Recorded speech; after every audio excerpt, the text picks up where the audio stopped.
O Enem continua o mesmo. No Enem não chegou a notícia que houve impeachment de Dilma Rousseff, que o PT saiu do governo. O Enem continua petista. Da primeira à última questão. É inacreditável a prova que foi realizada ontem. Eu vou só destacar alguns pontos. São muitos. Tem questões técnicas, da estrutura, da raiz da questão, que estão erradas. Respostas no gabarito que seriam muito questionáveis. Eu vou destacar somente alguns pontos do Enem petista, porque o PT continua fazendo o Enem, o exame do ensino médio, e dizendo quem pode ou não entrar na universidade segundo um critério político, ideológico, e não de conhecimento. Então vamos lá. O Eduardo Galeano, escritor conhecido, uruguaio, jornalista, escritor uruguaio, escreveu muito, tem muita coisa publicada no Brasil, quase toda sua obra, é citada duas vezes. Por quê? Tem dois textos do Eduardo Galeano, um inclusive em espanhol. Será que a literatura espanhola não tem gente mais expressiva que o Galeano? Claro que tem. Tem um lá citado, um texto do Gabriel Garcia Marques, claro, prêmio Nobel de Literatura mais que conhecido. Por que duas vezes o Eduardo Galeano? Porque ele era de esquerda e ser identificado com o PT? É por causa disso? Pergunto. Só pode ser, né? Eu já tenho até a resposta.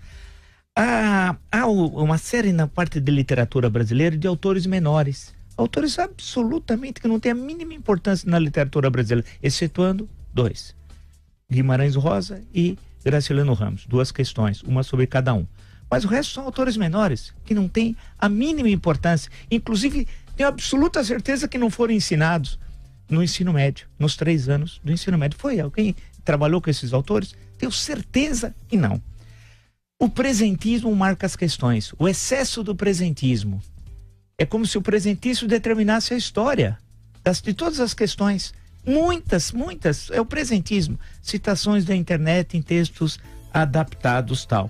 Por exemplo, eu queria saber por que a Carta Capital é citada. A Carta Capital era uma revista identificada com os criminosos do PT, não é verdade? Com o projeto criminoso de poder petista. Todo mundo sabe. É citado, tem um texto longo lá da Carta Capital. Isso, em 2018. Eu queria saber também as questões, uma determinada leitura da questão da negritude petista, que aparece em diversas questões. É aquela leitura de querer construir à força uma contradição racial no Brasil, em várias questões. As questões de gênero, então, são muito interessantes. Por exemplo, um aluno fica 3 anos no ensino médio, 3 anos, para responder a seguinte questão, número 31. A questão diz o seguinte: Acuenda o Pajubá, 2 pontos. Conheço o dialeto secreto utilizado por gays e travestis. Quer dizer que um aluno fica 3 anos no ensino médio para responder a questão número 31. Vou repetir. Acuenda o Pajubá.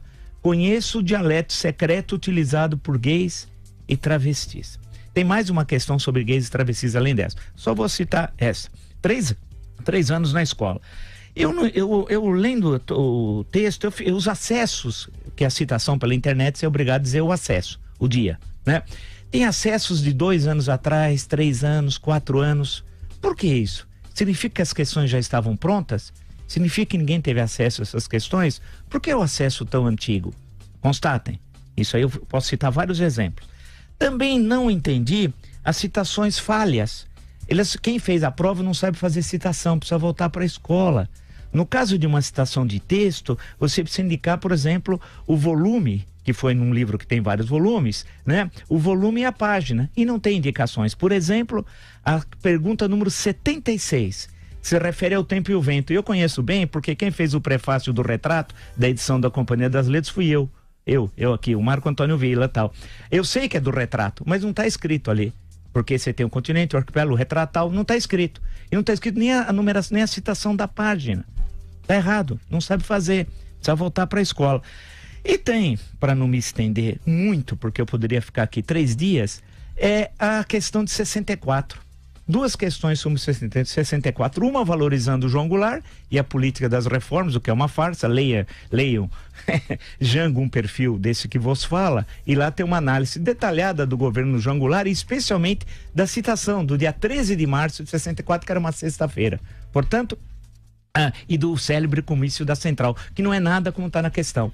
E há uma outra questão, 84, por isso que é importante. A primeira é a questão 62, que eu fiz referência. Agora é 84, que é um pequeno texto do Enfio, muito conhecido à época, cartunista, excelente cartunista, vale destacar. É uma carta que ele dirigiu, suposta carta que ele dirigiu ao Geisel em 10 de janeiro de 79, reclamando que vários brasileiros, e nesse sentido ele tinha razão, não tinham passaportes brasileiros. Cita 8 brasileiros. Só que deve-se lembrar que 8 meses depois teve anistia, em agosto. Anistia aos presos políticos, banidos, caçados e exilados. Então toda essa questão foi resolvida. E a resposta certa, de presumo, porque eu não leio o gabarito oficial, mas eu presumo, seria B, limite do processo de distensão política. Só que ninguém, lendo a raiz da questão, consegue chegar a essa resposta. Esse é um problema. Há questões técnicas que quem faz vestibular ou questões de avaliação eu já fiz, são básicas. A raiz da questão tem de dar condições ao concursando, né, ou aquele que está prestando, está passando por aquele exame, entender a questão e respondê-la. Senão não precisa do texto. Em suma, além de questões técnicas, que eu acho que não são lá tão relevantes, mas mais as questões políticas e ideológicas, é possível constatar que o impeachment não aconteceu, a notícia não chegou no Enem, e o Enem continua um exame nacional petista.